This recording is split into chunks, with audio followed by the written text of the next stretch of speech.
Thiruvananthapuram medical college കാത്ത് ലാബിൽ അനധികൃതമായി പണം സൂക്ഷിക്കുന്നതായി കണ്ടെത്തൽ. അക്കൗണ്ട്സ് ഓഫീസറുടെ അന്വേഷണ റിപ്പോർട്ടിലാണ് ഇക്കാര്യം വ്യക്തമാക്കുന്നത്. ജനുവരി മുതൽ രോഗികളിൽ നിന്ന് വാങ്ങിയ തുക ആശുപത്രി വികസന സമിതിക്കോ കമ്പനികൾക്കോ നൽകിയിട്ടില്ല. രോഗികളിൽ നിന്ന് വാങ്ങുന്ന തുക രജിസ്റ്ററിൽ രേഖപ്പെടുത്തുന്നുണ്ടെങ്കിലും അതിൽ വ്യക്തതയില്ലെന്നും റിപ്പോർട്ടിൽ പറയുന്നു. വിവരങ്ങളുമായി തിരുവനന്തപുരത്ത് നിന്ന് രശ്മി കാർത്തിക ചേരുന്നുണ്ട്. രശ്മി, ഈ അക്കൗണ്ട്സ് ഓഫീസറുടെ റിപ്പോർട്ടിലാണല്ലോ ഈ കണ്ടെത്തൽ ഉണ്ടായിരിക്കുന്നത്. 3 മാസമായി രോഗികളിൽ നിന്ന് പണം വാങ്ങുന്നുണ്ട്, പക്ഷേ അത് എത്തിക്കേണ്ടിടത്ത് എത്തിക്കാതെ കാത്ത് ലാബിൽ തന്നെ അനധികൃതമായി സൂക്ഷിക്കുന്നതായി ഉള്ള കണ്ടെത്തൽ എങ്ങനെ നോക്കിക്കാണണം?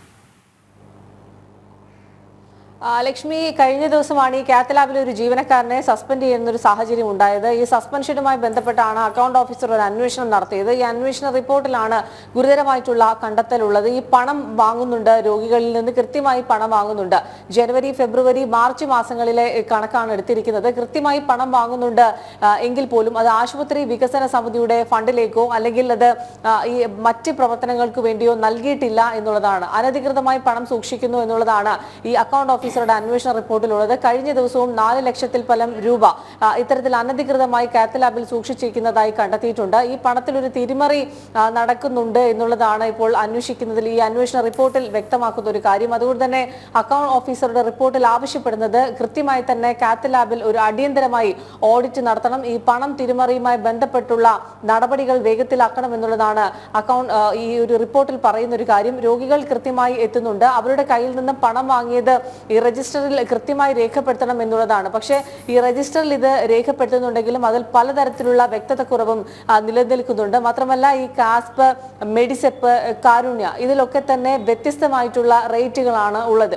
ഇതൊക്കെ തന്നെ പ്രത്യേകം തരംതിരിച്ച് രജിസ്റ്ററിൽ രേഖപ്പെടുത്തുകയും വേണം. അതൊന്നും തന്നെ ഉണ്ടായിട്ടില്ല. ഇതിലെല്ലാം ഒരു അവ്യക്തത നിലനിൽക്കുന്നു എന്നുള്ളതാണ് ഈ അന്വേഷണ റിപ്പോർട്ടിൽ പറയുന്നത്. ഈ പണം സൂക്ഷിക്കുന്നതും അനധികൃതമായി പണം സൂക്ഷിക്കുകയും അത് തിരിമറി നടത്തുകയും ചെയ്യുന്നു. മാത്രമല്ല ഈ കാത്ത് ലാബിലേക്ക് വേണ്ട ഉപകരണങ്ങൾ വാങ്ങുന്ന കമ്പനിക്ക് ഉൾപ്പെടെ പണം നൽകിയിട്ടില്ല. കോടിക്കണക്കിന് രൂപ ആ വകയിലും കുടിശ്ശികയായിട്ടുണ്ട്. ഈ ഉപകരണങ്ങൾ നൽകുമ്പോൾ കമ്പനിക്ക് കൃത്യമായി പണം നൽകിയിട്ടില്ല എന്നുണ്ടെങ്കിൽ അവർ ഉപകരണം നൽകുന്നത് നിർത്തിവെക്കും. ഇതേ തുടർന്ന് ഈ ഹൃദയ സംബന്ധമായിട്ടുള്ള ശസ്ത്രക്രിയകളൊക്കെ തന്നെ നടത്താൻ കഴിയാത്ത രീതിയിൽ മുന്നോട്ട് പോകും. തിരുവനന്തപുരം മെഡിക്കൽ കോളേജ് നേരിടുന്ന ഏറ്റവും വലിയൊരു ബുദ്ധിമുട്ടും അതുതന്നെയാണ്. ഓരോ കമ്പനികൾക്കും കോടിക്കണക്കിന് രൂപ കുടിശ്ശികയായി നൽകാനുണ്ട്. ഉപകരണങ്ങളുടെ അറ്റകുറ്റപ്പണികൾ തീർക്കുന്ന കമ്പനികൾക്ക് പണം നൽകാനുണ്ട്. ഇത്തരത്തിൽ കോടികൾ കുടിശ്ശികയായിട്ടുള്ളത് കൊണ്ട് തന്നെ ഈ സാധാരണക്കാരെയൊക്കെ തന്നെ സ്വകാര്യ ആശുപത്രികളിലേക്ക് ഇപ്പോൾ നിലവിൽ റഫർ ചെയ്തുകൊണ്ടിരിക്കുകയാണ്. ഈ കുടിശ്ശിക കാര്യമൊക്കെ തന്നെ പലതവണ ആരോഗ്യവകുപ്പിന്റെ ശ്രദ്ധയിൽപ്പെടുത്തിയിട്ടും അതിലൊന്നും തന്നെ നടപടി സ്വീകരിക്കുന്നില്ല.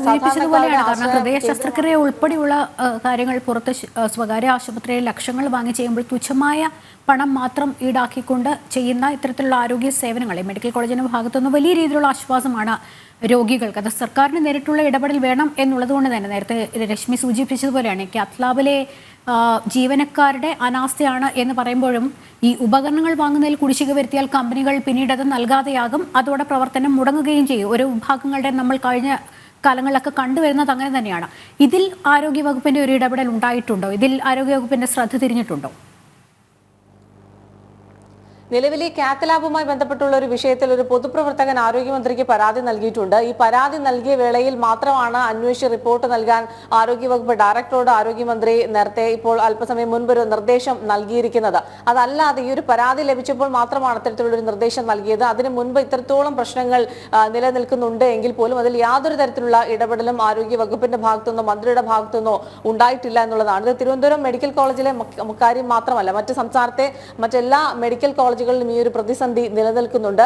ഈ ഉപകരണങ്ങൾ വാങ്ങാനോ അല്ലെങ്കിൽ ശസ്ത്രക്രിയയ്ക്ക് ആവശ്യമായിട്ടുള്ള ഏറ്റവും അടിസ്ഥാനപരമായിട്ടുള്ള ഉപകരണങ്ങൾ വാങ്ങാനോ അതിന്റെ അറ്റകുറ്റപ്പണികൾ ഇത്ര മാസം കൂടിയിരിക്കുമ്പോൾ അതിന്റെ വാറന്റിയൊക്കെ കഴിയുമ്പോൾ അത് വീണ്ടും അതിന്റെ അറ്റകുറ്റപ്പണികളൊക്കെ നടത്തേണ്ടതുണ്ട്. ഇതൊന്നും തന്നെ നടത്താതെ എല്ലാ മെഡിക്കൽ കോളേജുകളിലും ഈ ഉപകരണങ്ങൾ കെട്ടിക്കിടക്കുന്ന ഒരു സാഹചര്യമുണ്ട്. ഇപ്പോൾ അതിന്റെ ഒരു ബുദ്ധിമുട്ട് അനുഭവിക്കുന്നത് സാധാരണക്കാരായിട്ടുള്ള രോഗികളാണ്. ഈ സാധാരണക്കാരുടെ ആശ്രയ കേന്ദ്രമാണ് സംസ്ഥാനത്തെ സർക്കാർ ആശുപത്രികൾ. അവർക്ക് പണം കുറച്ച് ചികിത്സ എന്നതിന് വേണ്ടിയിട്ടാണ് ഈ സർക്കാർ ആശുപത്രികൾ ആരംഭിച്ചത് തന്നെ. പക്ഷേ ഇപ്പോൾ കൂടുതലായും ഇത്തരത്തിൽ ചികിത്സ തേടി എത്തുന്നവരെയൊക്കെ തന്നെ സ്വകാര്യ ആശുപത്രികളിലേക്ക് റഫർ ചെയ്യുകയാണ്. പല രോഗികളും വലിയ രീതിയിലുള്ള ബുദ്ധിമുട്ട് അനുഭവിക്കുന്നു. ഈ അടുത്തിടെ തന്നെ തിരുവനന്തപുരം മെഡിക്കൽ കോളേജിലെ കാത്ത് ലാബിൽ ഈ ഹൃദയ സംബന്ധമായിട്ടുള്ള ശസ്ത്രക്രിയ നടത്തണമെങ്കിൽ മുൻകൂട്ടി പണം അടയ്ക്കണം എന്നുള്ള ഒരു നിർദ്ദേശം പോലും വെച്ചിരുന്നു. കാരണം ഈ മുൻകൂട്ടി പണം അടച്ചാൽ മാത്രമേ അവർക്ക് ഉപകരണങ്ങൾ വാങ്ങാൻ കഴിയൂ എന്നുള്ളതൊക്കെ ആണ് ഡോക്ടർമാരുടെ ഭാഗത്തുനിന്നുണ്ടായിട്ടുള്ള വിശദീകരണം. ഇത്തരത്തിൽ ആരോഗ്യ മേഖല പൂർണ്ണമായും താളം തെറ്റിയിരിക്കുന്ന ഒരു സാഹചര്യമാണ്. ഈ പരാതികൾ പല തലങ്ങളിൽ നിന്ന് ഉയരുന്നു. പാവപ്പെട്ട രോഗികൾ വലിയ രീതിയിൽ ബുദ്ധിമുട്ട് അനുഭവിക്കുന്നു. നിരന്തരം പരാതികൾ ഉയരുന്നു. പക്ഷേ എന്നിട്ട് പോലും